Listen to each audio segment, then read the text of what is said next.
Okay, सो अब आते हैं हम लोग नेक्स्ट क्वेश्चन नंबर 7 पे। सो हम लोग पढ़ रहे हैं एडमिशन ऑफ अ पार्टनर की 3 मार्कर वाले क्वेश्चन की सीरीज। तो यहाँ पे क्वेश्चन नंबर 7।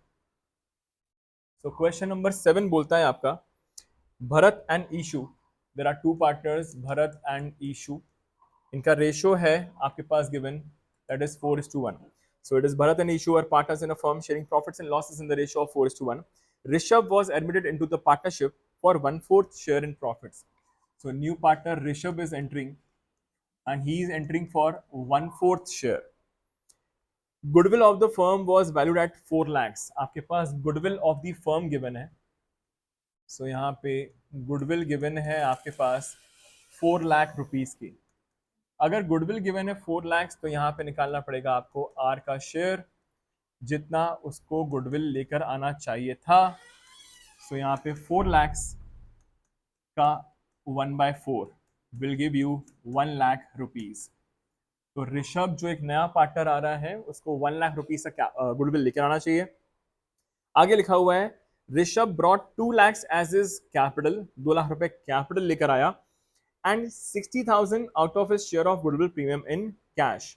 तो यहाँ पे बोला गया है कि 1 लाख लेकर तो आने चाहिए थे, बट उसमें से ऋषभ सिर्फ और सिर्फ 60,000 का ही गुडविल लेकर आ पाया. बाकी बचे 40,000 रुपीज का प्रीमियम फॉर गुडविल वो लेकर नहीं आ पाया. तो अगर वो गुडविल का शेयर लेकर नहीं आ पाता है तो यहाँ पे हम लोग को उसके करंट अकाउंट से ये अमाउंट लेना होता है. तो आते हैं, स्टार्ट करते हैं एंट्री से.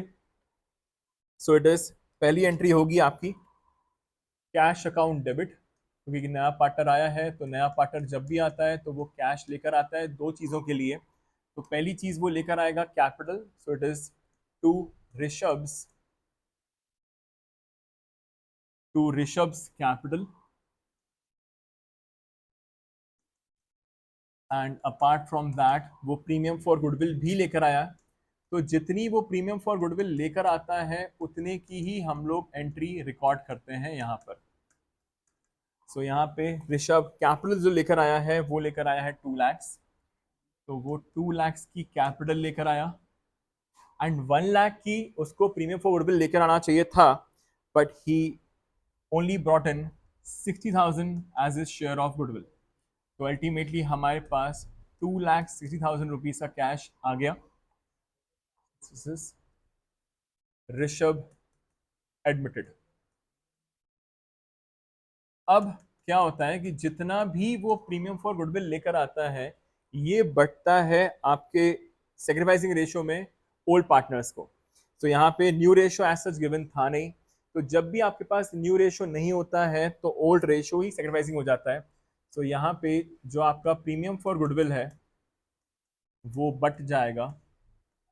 सो premium for goodwill account debit. अब यहाँ पे हम लोग को चाहिए थे 1 लाख, पर प्रीमियम में हमारे पास सिर्फ और सिर्फ 60,000 आ पाया. तो हम लोग अब ऋषभ के करंट अकाउंट से काटेंगे. तो एंट्री होगी आपकी Rishabh's current account debit to. ये किसको बटेगा? अच्छा, ऋषभ का करंट अकाउंट कितने से काटेंगे हम लोग? 40,000 रुपीज से. तो ये हो गया एज अ होल 1 लाख, और ये बटेगा आपके भरत और ईशू में. So it will be to Bharat capital account. देखिए यहाँ पे मैंने भले ही करंट अकाउंट से निकाला है, पर ओल्ड पार्टनर सेक्रीफाइसिंग पार्टनर्स में उनके कैपिटल में ही जाएगा ये. So to Bharat and to Ishu's capital account. So ये 1 लाख बटेगा 4:1 में. So it will be 80,000 and 20,000 respectively. So ये हो गया 4:1 के रेशियो में. That is premium. This is your goodwill share adjusted.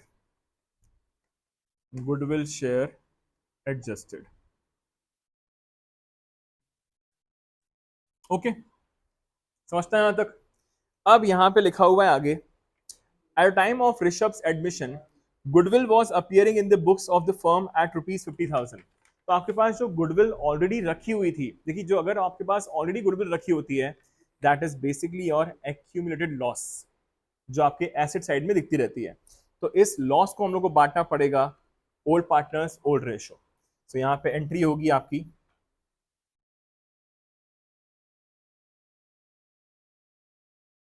भरत's capital account debit, Ishu's capital account debit, और जो गुडविल रखी हुई थी दैट वाज अ लॉस, ये बढ़ जाएगा आपका ओल्ड पार्टनर्स ओल्ड रेशो। सो गुडविल जो आपके पास रखी हुई है दैट इज 50,000 और रेशो इज 4:1, तो यहाँ पे आ जाएगा आपका 40,000 एंड 10,000, और ये 50,000 रुपीज बढ़ जाएगी। क्लियर? तो ये हो गई आपकी goodwill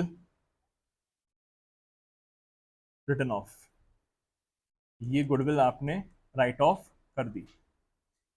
it's was a loss, तो लॉसेस हमेशा ही राइट ऑफ किए जाते हैं। तो ये खत्म हो गया आपका क्वेश्चन नंबर 7 एज वेल।